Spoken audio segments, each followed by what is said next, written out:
100% do Amazonas.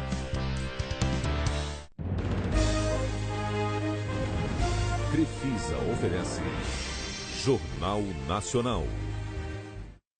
Boa noite. Boa noite. O presidente Michel Temer diz que não vai aumentar o imposto de renda. E o governo pede ajuda a parlamentares para um novo programa de refinanciamento de dívidas. Ontem à noite, Temer recebeu a futura procuradora-geral fora da agenda oficial. Ministros do Supremo aprovam o orçamento para o ano que vem sem aumento dos próprios salários. Um empresário preso na Lava Jato afirma que uma construtora comprou parlamentares de uma CPI. E explica o que é lasanha de propina.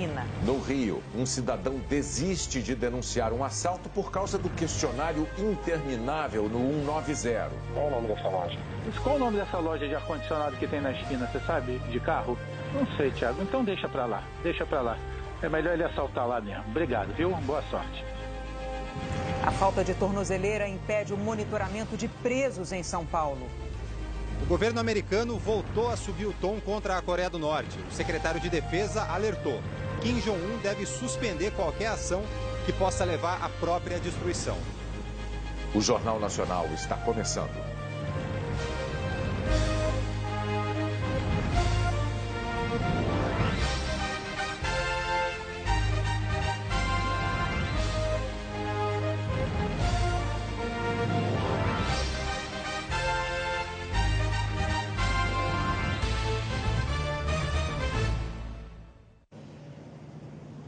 Depois de votar em peso para barrar a denúncia contra o presidente Temer na Câmara, o chamado Centrão está apresentando a conta, cobrando cargos na administração federal e ameaçando votar contra o governo nas reformas econômicas. Os partidos do Centrão têm juntos mais de 100 deputados. São mais de 100 votos.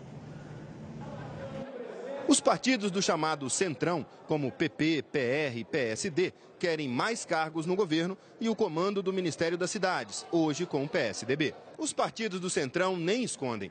Querem ser recompensados pelo apoio dado na votação que rejeitou a denúncia contra Michel Temer e pelo desgaste assumido em plenário. Dizem que houve promessa de mais espaço no governo que ainda não foi atendida e agora apresentam a fatura. Ou o Planalto atende às demandas ou não ajudarão nas votações da reforma da Previdência e do programa de refinanciamento de dívidas do governo. O rombo da Previdência já passa de 80 bilhões de reais e deve fechar o ano em 185 bilhões.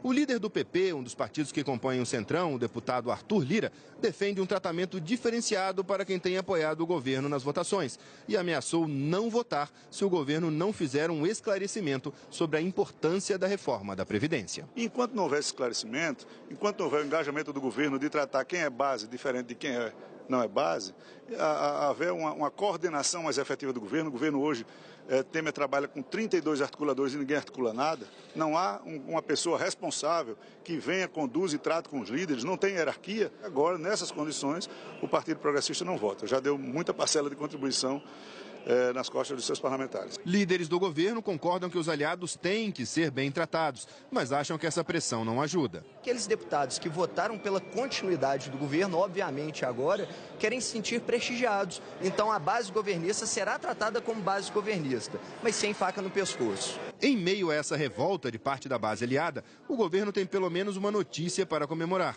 Na reunião da executiva, o PSDB, um aliado dividido, reiterou o apoio às reformas da Previdência e tributária. Tudo aquilo que faz parte do nosso programa, independente de nós estarmos ou não no governo, o governo conta com a gente. Por exemplo, reforma da Previdência, o governo conta com a gente. Reforma tributária, o governo conta com a gente. Depois do apelo do governo, uma comissão de senadores e deputados vai discutir um novo projeto de refinanciamento de dívidas de contribuintes. A proposta precisa ser votada ainda este mês. Nem os aliados mais fiéis do presidente Michel Temer apoiaram publicamente o aumento do imposto de renda. A reação foi tão negativa ontem, depois que Temer admitiu estudos para aumentar a mordida do leão, que o Palácio do Planalto teve que soltar uma nota dizendo que não mandaria proposta para o Congresso. Hoje, o presidente tomou a iniciativa de colocar uma pedra sobre o assunto durante discurso no Rio de Janeiro. Quero dizer uma coisa que é para ganhar aplausos, viu? Há poucos dias, ou ontem ainda, se falava que nós íamos aumentar as alíquotas do imposto sobre a renda. Não é verdade. Não haverá aumento. Absolutamente não haverá aumento. Mas é certo que há no governo grande preocupação em aumentar a arrecadação para diminuir o rombo nas contas. O governo já admitiu que pode não cumprir a meta fiscal deste ano, déficit de 139 bilhões de reais. Em almoço na casa do presidente do Senado, o ministro da Fazenda, Henrique Meirelles, fez apelos a deputados e senadores governistas por mais dinheiro para os cofres públicos. O assunto principal da conversa foi o programa de pagamento de dívidas atrasadas com o governo. A União previa arrecadar 13 bilhões de reais com o Refis. Mas mudanças feitas por deputados e senadores na proposta reduziram, segundo o governo, esse potencial de arrecadação para pouco mais de 400 milhões de reais. A equipe econômica também reclama que perdeu 4 bilhões e 800 milhões de reais porque o Congresso não aceitou mudar este ano as regras que incentivavam empresas a contratar empregados em troca da redução do imposto previdenciário, a chamada desoneração. No almoço, deputados e senadores decidiram formar uma comissão para rediscutir as regras do Refis com a equipe econômica, depois que o programa foi desfigurado na Comissão Especial do Congresso com regras mais frouxas. A proposta tem que ser aprovada nos plenários da Câmara e do Senado até o fim deste mês para não perder a validade. O ministro da Fazenda deixou claro que ainda será preciso encontrar outros caminhos para fechar as contas do ano. O presidente do Senado disse que não aceita voltar a discutir aumento de impostos. O Poder Legislativo age pensa diferentemente do que pensa, obviamente, a área de arrecadação do governo. É natural que isso aconteça. Então, o governo e a área econômica têm um pensamento pleno de arrecadação. E nós temos um entendimento de pensar também no consumidor e não apenas na questão da receita, de criação de novos impostos, de aumento de carga tributária. Então, é nosso papel defender a sociedade. E é o papel deles, obviamente, defender a arrecadação. É o mesmo pensamento do presidente da Câmara, que defende as reformas como saída para a falta de dinheiro. Quando você olha a situação das contas públicas, quando você olha a frustração na arrecadação do que foi projetado pelo próprio governo no ano passado, você vai vendo que para não apenas reduzir o gasto público, mas se gerar uma expectativa de confiança positiva para os investidores, você vai ter que, mesmo nesse momento de dificuldade, tentar construir caminhos para que depois da reforma política a gente possa avançar nas reformas. E o presidente Temer sancionou a Lei de Diretrizes do Orçamento do ano que vem. Ela prevê salário mínimo de R$ 979, um aumento de 4,4%. E manteve a projeção de rombo de 129 bilhões de reais nas contas públicas. A Justiça do Amapá bloqueou 315 mil reais do governo do estado para a compra de remédios para a única unidade de tratamento de câncer da rede pública. O Ministério Público afirma que o dinheiro só é suficiente para um mês e vai recorrer para aumentar esse bloqueio. Por falta de material, as cirurgias de alta complexidade em oncologia estão suspensas há 3 semanas. A Secretaria Estadual de Saúde alega que não tem recursos para pagar fornecedores em dia e que eles acabam priorizando os hospitais particulares por pagarem acima da tabela do SUS. A Secretaria prevê a retomada das cirurgias na semana que vem. Por 8-3, o Supremo Tribunal Federal aprovou o orçamento da Corte para o ano que vem sem previsão de reajuste salarial.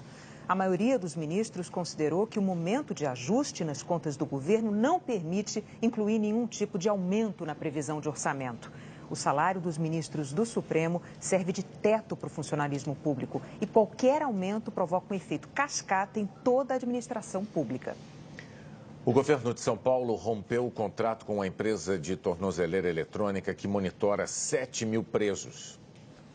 O usuário mais famoso de tornozeleira eletrônica em São Paulo é o ex-médico Roger Abdelmaci, condenado a 181 anos de prisão por estuprar 37 pacientes. O governo do estado mandou trocar o equipamento porque o aparelho perdia o sinal e a bateria descarregava rapidamente. Hoje, a Secretaria de Administração Penitenciária começou a recolher os equipamentos dos presídios. As tornozeleiras eletrônicas são usadas pelos presos em saídas temporárias, no regime semiaberto e em prisão domiciliar. A secretaria disse que os aparelhos apresentavam rompimento do lacre sem alerta, mau funcionamento dentro das residências, dificuldade de conexão, falta de sinal por até 1 hora, problemas na bateria, superaquecimento e a empresa não entregou todos os aparelhos previstos em contrato. O governo não pode pagar um serviço que, aliás, é caro, não é barato, que não é prestado adequadamente. Desde setembro do ano passado, as tornozeleiras são fornecidas pela Synergy Tecnologia, que tem prazo de 5 dias úteis para apresentar recurso. Se a decisão for mantida, a segunda colocada na concorrência deve assumir o serviço. O diretor da Synergy disse que na casa de Abdelmaci não havia cobertura para a transmissão dos dados, mas que o equipamento armazenava as informações e transmitia quando o ex-médico ia para uma área com cobertura.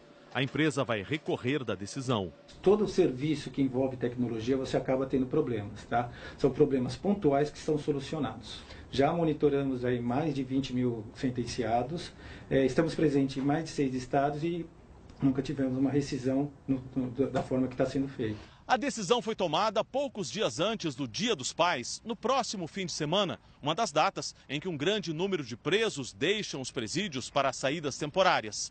Até ontem, eles saíam com tornozeleiras eletrônicas. A partir de hoje, não. Com a tornozeleira, a intenção era de que a polícia militar fosse avisada imediatamente no caso de fuga. Sem o equipamento, vai demorar um pouco mais para ir atrás dos fugitivos. Nós teremos menos capacidade de evitar, por exemplo, fugas, evitar que pessoas que têm saída temporária eventualmente cometam outros crimes e, mais do que isso, só torna mais complexa a segurança pública no Brasil, ainda mais no momento onde o país vive situações como vários estados com taxas crescentes de criminalidade. O que você vai ver agora é um exemplo de como a burocracia e a falta de treinamento contribuem para a insegurança no Rio de Janeiro. É um cidadão tentando denunciar um assalto. Acabei de assistir a um assalto à mão armada. Vi 2 homens à esquerda e um deles cruzou a rua. E logo outro veio com uma pistola preta na mão e passou na minha frente. Na hora vi que era assalto e ele foi para o carro em frente. Ficou com a arma apontada para o motorista. Acho que era para pegar os pertences, mas não vi o final porque o sinal abriu e consegui sair pela direita. O relato em uma rede social é de um homem indignado que tentou avisar a polícia sobre o que estava acontecendo. 190, Thiago. Boa tarde. Boa tarde, Thiago. Eu acabei de ver um assalto aqui na rua Guilhermina Guinle, aqui em Botafogo, antes do sinal ali da rua São Clemente. Estão assaltando com arma os carros. Qual é o nome do senhor, por gentileza? Meu nome é Sérgio. A altura de qual número, senhor, da Guilhermina Guinle? No sinal na esquina com a rua São Clemente. Informar numérica? Eu não sei informar. Eu estava no carro atrás, o carro que foi assaltado. De referência. Esquina da rua. Não, me refiro, por exemplo, a algo de amplo conhecimento. Uma praça, igreja, mercado, banco, farmácia, padaria. Bom, Thiago, é na esquina. O sinal é na esquina. O assalto foi exatamente na esquina. No prédio. Mas não tem nenhum ponto de referência, senhor? Tem uma loja de ar-condicionado de carro, conserto de ar-condicionado de carro na esquina. Qual é o nome dessa loja? Qual o nome dessa loja de ar-condicionado que tem na esquina, você sabe? De carro? Não sei, Thiago. Então deixa pra lá. É melhor ele assaltar lá mesmo. Obrigado, viu? Boa sorte. O que era para ser um atendimento rápido, por telefone, que ajudasse a polícia a impedir novos assaltos na região, levou quem fez a denúncia a desistir da ideia pouco mais de 1 minuto depois do início da ligação. E olha que as informações principais foram passadas. A loja de ar-condicionado fica aqui atrás. Na minha frente, a rua Guilhermina Guinle. E do lado de lá, a rua São Clemente, uma das mais conhecidas e movimentadas de Botafogo, na zona sul do Rio. Pelo visto, o Serviço 90 da polícia não considerou essas informações suficientes. Apenas hoje, policiais militares vieram ao local. Embora a Central 190 seja um serviço da polícia militar, quem atende as ligações são operadores de telemarketing. 190, boa tarde. São 20 mil ligações por dia, mas apenas 37% geram alguma investigação. O serviço 90 ele é de fundamental importância para a Polícia Militar. Hoje ele é conduzido por uma empresa terceirizada e que foi instalada ali realmente para buscar a eficácia no atendimento junto ao cidadão e a otimização dos processos. Eu prefiro acreditar que isso tenha sido um caso isolado, mas de qualquer forma a Polícia Militar está ali presente na mesa de triagem para que possamos dar a real noção do profissional de segurança para esse agente. A Secretaria de Segurança admitiu que houve um equívoco no atendimento e que o atendente recém-contratado está em reciclagem. Apenas no primeiro semestre deste ano foram registrados 873 assaltos em Botafogo. De acordo com o Instituto de Segurança Pública, um crescimento de 48% em relação ao mesmo período do ano passado. Sérgio, a testemunha, disse que assistiu ao assalto com toda a família no carro. Falou da sensação de impotência e do medo de alguém reagir e começar um tiroteio. Já não é a primeira vez que isso acontece, já é sabido por diversas pessoas que procuraram os serviços de ajuda da polícia, dos bombeiros, de ambulância, a incapacidade do atendimento de ter uma agilidade e uma compreensão da situação de emergência que as pessoas estão passando. As coisas se inverteram, André. Quem está preso somos nós, moradores, que pagamos nossos impostos, IPTU alto, e vagabundo está solto acuando a gente. A Delegacia de Botafogo declarou ao Jornal Nacional que, em 6 meses, identificou 86 bandidos e que 43 foram presos. Os 13 policiais suspeitos de envolvimento na chacina de Pau d'Arco, no sul do Pará, foram libertados. A Justiça entendeu que não havia necessidade de prorrogação da prisão temporária dos suspeitos para a conclusão das investigações. O Ministério Público recorreu da decisão. Os policiais civis e militares são suspeitos de envolvimento na morte de 10 poceiros durante uma operação de reintegração há 2 meses. A Secretaria de Segurança Pública do Pará informou que as investigações continuam e que aguarda a finalização dos laudos da reconstituição. A seguir, o presidente Temer recebe a futura procuradora-geral fora da agenda oficial. Um empresário preso na Lava Jato afirma que uma construtora comprou deputados e senadores de uma CPI. E explica o que é lasanha de propina.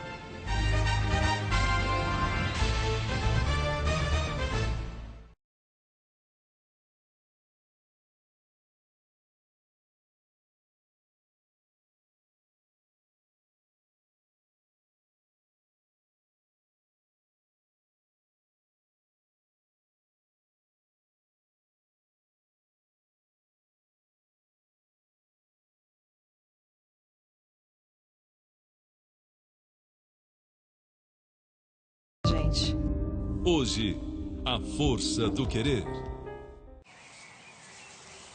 Fazer 45 anos e olhar lá para trás. Rever cada aprendizado, cada desafio, cada vitória. Relembrar o que motivou a gente e ainda motiva todos os dias a continuar evoluindo e acreditando no poder transformador da educação. Positivo, 45 anos. A educação é o começo de tudo. Verdão é emoção, emoção é na Globo. O Esquadrão Palestra tem uma dura missão na Libertadores. Vencer o jogo bruto do Equador por 2 gols de diferença. Palmeiras e Barcelona de Guayaquil. Hoje, depois de A Força do Querer, um duelo decisivo que garante a vaga nas quartas de final. Oferecimento Vivo. Viva mais novas famílias, menos os mesmos planos. Novo Chevrolet Cruze. Motor e performance turbo. Ricardo Eletro. Tablets. Tá no site, tá na loja. Johnson & Johnson. É fácil cadastrar e concorrer a 1 milhão. APP Itaú, agora com cartão virtual. Escol, redondo é sair do seu quadrado.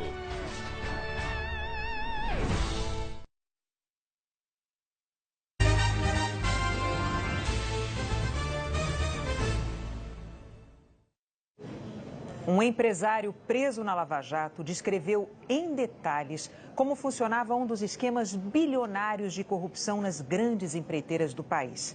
Em depoimento ao juiz Marcelo Bretas, ele também explicou o que era a lasanha de propina. Adir Assad é engenheiro. Ele admitiu ao juiz que a grande obra da vida dele foi montar um esquema para ajudar as empreiteiras a corromper políticos no Brasil. E a lucrar também. Tudo é uma questão de dinheiro. Para se eleger um deputado federal, custa 30 milhões. Para eleger um deputado estadual, custa 20 milhões. Tanto é que eu forneci para todas as empreiteiras. Porque a gente tinha essa facilidade desse crime. Né? O crime é contra os cofres públicos. Dinheiro tirado das obras. No esquema, as empreiteiras contratavam as empresas de Adir Assad para fazer terraplanagem. E o serviço não era feito. Mas ele emitia notas fiscais milionárias, mesmo sem ter removido um grão de areia. Cobrava uma comissão de até 14% e devolvia a maior parte do dinheiro para a empreiteira que contratou o serviço. E em espécie, dinheiro vivo. Então, como nós fazíamos? Nós colocávamos 1 ou 2 máquinas em cada obra. Se nós pegarmos aí o valor das notas fiscais, fica evidente que não tem como 1.200.000, 1.100.000 em cada nota fiscal. Se nós dividirmos isso por R$100 a hora, a máquina precisa trabalhar 6 meses de noite, sábado e domingo, sem manutenção, tal, para durar 2 anos para chegar num faturamento desse. O esquema era muito procurado porque Adir Assad tinha facilidade em conseguir dinheiro vivo, na boca do caixa. Como também era dono de empresas que promoviam shows, usava ingressos e mimos para seduzir gerentes de bancos. E os ingressos à vontade para gerentes, para diretores, né? Não só o ingresso, né? O diretor, eu pegava o diretor e falava lá, você gosta do YouTube? Então eu vou arrumar para você ir lá no camarim, fazer uma foto com ele. O apetite por propina era tão grande que eles criaram até um apelido para as malas de dinheiro que circulavam pelo país. Lasanha. A gente não colocava mais que 150, 170 mil reais por mala, porque ela fazia um tipo de uma lasanha, vai. Punha uma fiada de roupa, não sei o quê, uma fiada de dinheiro, quase que não sei se tinha um papel, plástico que elas colocavam, e aí isso tudo por avião. Adir Assad se tornou tão importante no esquema de corrupção que, segundo ele, as empreiteiras ficaram preocupadas quando foi chamado para depor na CPMI, que em 2012 investigava as relações de Carlinhos Cachoeira com agentes públicos. Adir Assad disse que só Andrade Gutierrez gastou 30 milhões de reais em propina para os deputados não incomodarem. Para matar a CPI. Tanto é que o dia que eu cheguei lá na CPI, foi uma maravilha. Eu cheguei lá, estavam todos os deputados, senadores, tudo no telefone, para não fazer pergunta para mim, quer dizer. Pagamento de propina? Pagamento de propina. Miou, né? A hora que eu cheguei lá, parecia que eu fui lá fazer uma palestra. Nossa, vai, senta aí, vai, acabou, vai, acaba, para, fecha. Foi uma tranquilidade. Adir Assad achou que nunca seria preso e contou porque acreditava nisso. Mas aí, a partir do momento que o senhor vê que a gente mandava ou recebia algum pagamento como se fosse lá de fora, do PSDB, da turma do PSDB, e dava em dinheiro aqui pro PT, aí fala, agora ninguém mais vai me prender. Como é que vai me prender? Eu arrumo dinheiro pro PT e pro PSDB eu sou o rei do mundo, ninguém vai pôr mais a mão em mim, eu nunca vou ser preso. Adir Assad está preso desde o fim do ano passado, mas não perdeu o orgulho de ser o criador de um esquema bilionário de corrupção. Eu gerei 1,7 bilhão de propina, eu sozinho. A Andrade Gutierrez declarou que continua colaborando com as investigações e reforçou o compromisso público de esclarecer e corrigir todos os fatos irregulares ocorridos no passado. Em nota, o PT informou que todas as doações que recebeu aconteceram estritamente dentro da legalidade e foram posteriormente declaradas à Justiça Eleitoral. O PSDB declarou que desconhece totalmente o teor das denúncias. A pedido do Ministério Público Federal, o Superior Tribunal de Justiça arquivou a sindicância contra o governador de Minas Gerais, Fernando Pimentel, do PT, por suspeita de atrapalhar as investigações da Lava Jato na época em que era ministro do governo Dilma Rousseff. O Ministério Público afirmou não ter encontrado indícios de crime. O governador ainda é alvo de 2 denúncias no STJ. A defesa de Fernando Pimentel disse que o arquivamento já era esperado. A Polícia Federal concluiu não ser possível provar que o senador Aécio Neves, do PSDB de Minas, tenha recebido propina de contratos de Furnas. Em delação, o ex-senador Delcídio do Amaral afirmou que Aécio tinha influência na diretoria da estatal e teria se beneficiado de contratos irregulares. Segundo a Polícia Federal, não foi possível confirmar as informações e muitos dos fatos narrados, por serem antigos, não permitiam novas provas. O relatório foi encaminhado ao ministro do Supremo Tribunal Federal, Gilmar Mendes, que é o relator do inquérito que investiga o senador. A defesa de Aécio Neves afirmou esperar que a Procuradoria-Geral da República peça agora o arquivamento da investigação. Os irmãos Joesley e Wesley Batista, donos da JBS, prestaram depoimento na Polícia Federal em São Paulo no inquérito aberto a pedido da Comissão de Valores Mobiliários que fiscaliza o mercado financeiro. A CVM suspeita que as empresas deles lucraram nas negociações com ações e dólares depois da crise causada pela delação premiada e pela divulgação do conteúdo da conversa com o presidente Michel Temer. A ação está em sigilo. O advogado dos irmãos Batista disse que eles negaram que as movimentações financeiras tivessem relação com a delação premiada. O presidente Michel Temer recebeu a futura Procuradora-Geral da República, Raquel Dodge, ontem à noite, fora da agenda oficial. É a sucessora de Rodrigo Janot. O cinegrafista da TV Globo, Wilson de Souza, registrou a visita. A futura Procuradora-Geral da República, Raquel Dodge, chegou ao Palácio do Jaburu para falar com o presidente Michel Temer às 10 da noite. Um encontro fora da agenda da presidência. Oficialmente, tanto o Planalto quanto a Procuradora dizem que o assunto foi a posse dela, no dia 18 de setembro. Hoje, Raquel Dodge informou ao Procurador-Geral da República, Rodrigo Janot, a quem ela sucederá, que no encontro de ontem, o presidente comunicou a ela que vai viajar no dia da posse para os Estados Unidos, para a abertura da Assembleia Geral da ONU, e que a posse, portanto, será às 10h30 da manhã. O blog da jornalista Andréia Sadi, do G1, revelou que houve mais um assunto no encontro. Segundo o blog apurou, Temer fez para Raquel Dodge um relato dos motivos que o levaram a pedir a suspeição do procurador-geral Rodrigo Janot ontem ao Supremo e seu embasamento jurídico. Raquel Dodge ouviu educadamente. Ainda segundo o blog, o presidente quer que Raquel Dodge tome posse no Palácio do Planalto como gesto simbólico da reaproximação institucional do Executivo com o Ministério Público.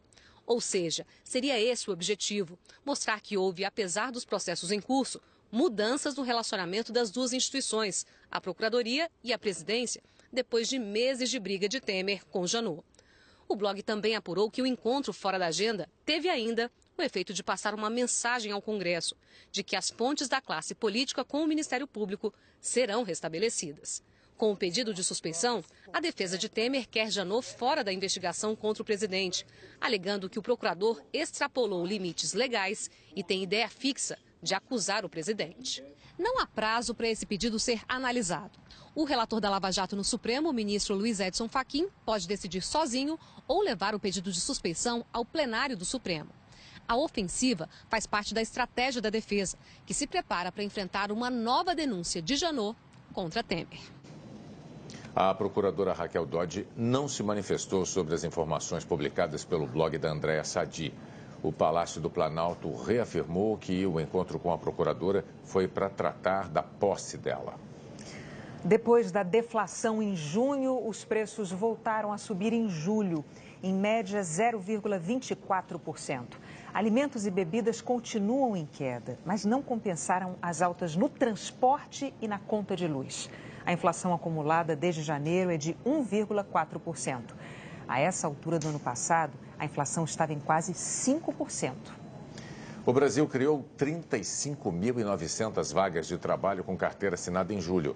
Foi o quarto mês seguido em que as contratações superaram as demissões. Segundo o IBGE, 13 milhões e meio de trabalhadores ainda estão desempregados. A seguir, a guerra verbal entre Coreia do Norte e Estados Unidos atinge um ponto inédito de tensão. Mas o secretário de Estado Rex Tillerson diz que os americanos podem dormir tranquilos.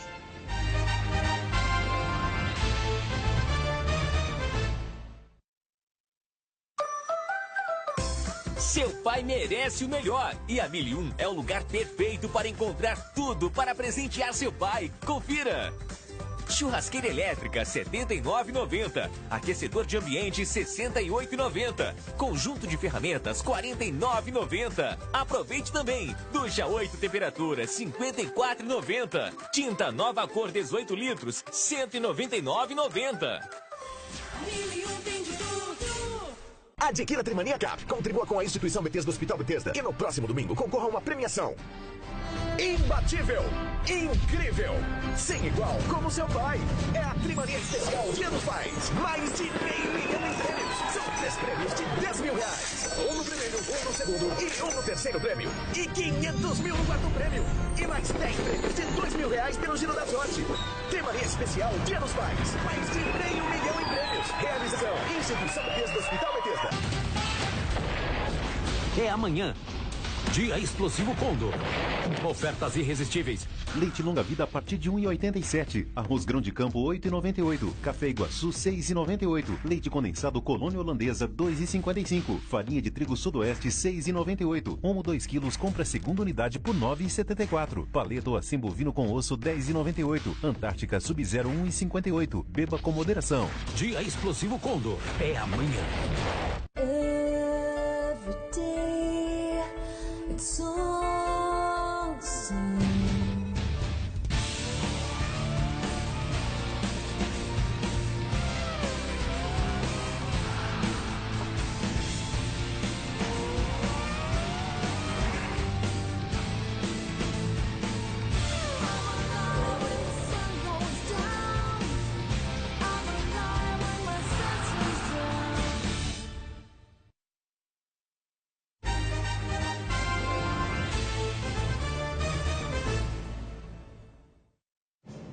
Os Estados Unidos e a Coreia do Norte voltaram a trocar ameaças nesta quarta-feira. A guerra verbal começou. A dúvida agora é saber se vai ficar só na ameaça ou não. Hoje, o presidente Donald Trump escreveu nas redes sociais que o arsenal nuclear americano está muito mais poderoso agora do que antes. Tomara que nunca tenhamos que usar essa força, mas nunca vai haver um tempo em que nós não sejamos a nação mais poderosa do mundo. Ontem, Trump já tinha dito que se a Coreia do Norte continuar ameaçando os Estados Unidos, vai ser enfrentada com fogo e fúria, como o mundo nunca viu antes. A Casa Branca afirmou que foram palavras de improviso do presidente, mas que o tom firme foi discutido antes com a equipe dele. A Coreia do Norte respondeu na TV estatal que o exército está estudando com cuidado a possibilidade de atacar e envolver em fogo a ilha de Guam. Guam, no Oceano Pacífico, é território dos Estados Unidos. Ali fica uma base militar americana. Hoje, o comandante do exército norte-coreano disse que o plano seria lançar 4 mísseis em direção à ilha. Esse plano deve ser analisado por Kim Jong-un ainda este mês. A Coreia do Norte também disse que a ameaça de Trump é um monte de bobagem e que só a força absoluta pode funcionar contra Trump. O secretário de Estado, Rex Tillerson, estava em viagem pela Ásia e o avião pousou em Guam para reabastecer. Tillerson tentou diminuir a tensão. O presidente Trump está mandando uma mensagem à Coreia do Norte numa linguagem que o presidente Kim Jong-un entende, porque parece que ele não entende a linguagem diplomática. Mas acho que não existe nenhuma ameaça imediata. O povo americano pode dormir tranquilo. Mas aí veio outra ameaça forte dos Estados Unidos. James Mattis, o secretário de Defesa, afirmou num comunicado que a Coreia do Norte deve evitar qualquer ação que possa acabar levando à própria destruição. Nas últimas décadas, a tensão entre Estados Unidos e Coreia do Norte nunca chegou a esse ponto. Os governos americanos anteriores tentaram cuidar do problema com diplomacia, que não impediu a Coreia do Norte de desenvolver o seu programa nuclear. O próprio Trump já disse que aceitaria sentar para conversar com Kim Jong-un. Hoje, a Coreia do Norte tem dezenas de bombas atômicas e mísseis que, provavelmente, são capazes de atingir os Estados Unidos. Aqui no Brasil, a lei que deveria dar um destino a embalagens e resíduos de produtos industrializados completa este mês 7 anos e ainda não pegou. Todas elas deveriam vir parar em lugares como este, para separar o metal, o vidro, substâncias tóxicas como o mercúrio, com segurança. A empresa recicla 300 mil lâmpadas fluorescentes por mês e já instalou esta máquina nova, ainda em testes, para triplicar a capacidade de processamento. Só falta o pessoal entregar mais lâmpadas. Com certeza, estamos esperando, preparados. A esperança passa pelo acordo fechado com o governo pelo setor de lâmpadas, dentro do que prevê a Lei Nacional de Resíduos Sólidos, um dos raros acordos em vigor, 7 anos depois da lei ter sido sancionada. Ele tem a adesão de 65 empresas e prevê a criação de quase 4.000 pontos de coleta em todo o país para ampliar o percentual de reciclagem desse material, que hoje não passa de 5%. A nossa meta é de atingir 20% dessas lâmpadas colocadas no mercado até o ano de 2021.